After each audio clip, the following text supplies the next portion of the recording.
Det her er min synopsis om valget i Storbritannien den 24. juni 2016. Min problemformulering lyder: Hvorfor stemte Storbritannien sig ud af EU-samarbejdet, og hvilken betydning vil det få for EU i fremtiden? Min underspørgsmål: Hvad vil Storbritannien opnå ved at trække sig ud af EU?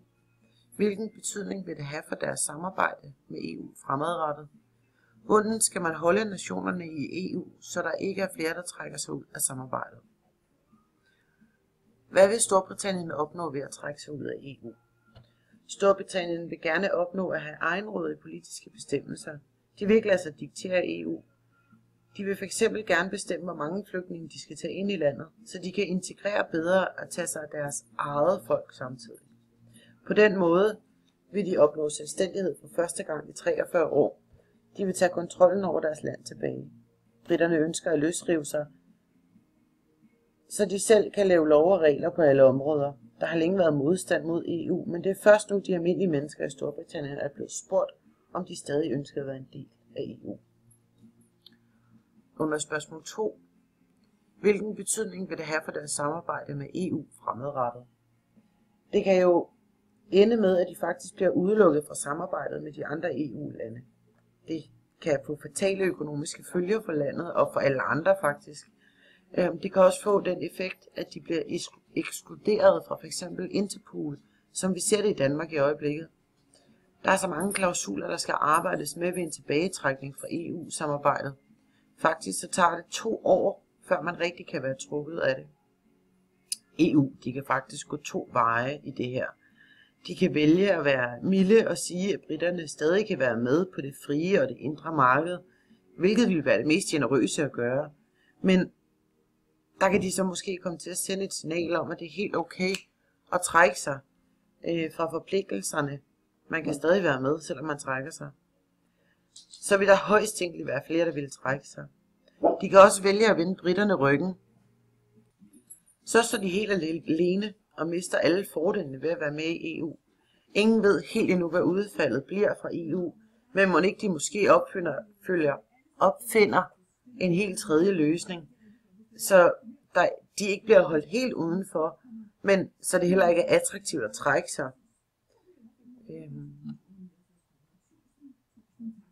Hvordan skal man holde på nationerne i EU, så der ikke er flere, der trækker sig ud af samarbejdet? Alt efter hvilken løsning EU giver Storbritannien efter deres udmeldelse, er det rimelig meget knald eller fald, om der er flere, der ønsker at trække sig, eller om de vil blive i EU.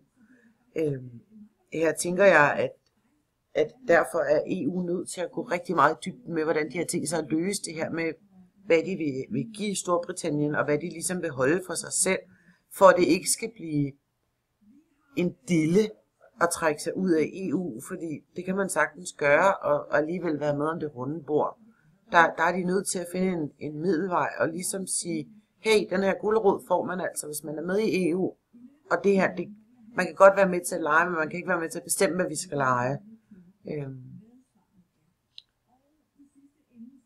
Sådan som i Danmark og i rigtig mange andre lande, har der faktisk været en rigtig stor modstand og lidt et opgør med EU.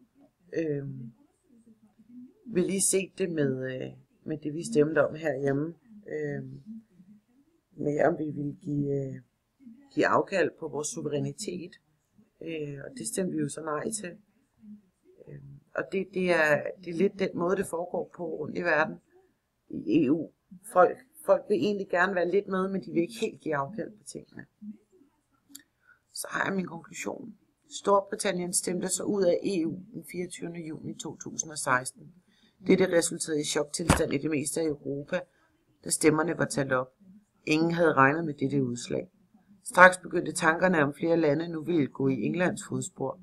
Begivenheden var så stor, at den har fået sit eget øgenavn, nemlig Brexit. Efter valget kom der bekymringer om, hvad nu med økonomien, hvad nu med jobbet? For ingen ved rigtig nu, hvad det betyder for Storbritannien eller for resten af EU. Bliver de udelukket af samarbejdet? Kommer der en ny krise? Den engelske pund styrtdykkede dagen efter valget. Hvad med de engelske aktier? Spørgsmålene er næsten uenige, og ingen kan rigtig finde svar på dem. Det kan de stadig ikke i dag. EU's foreløbige svar er hævet ud af en Lady Gaga-sang.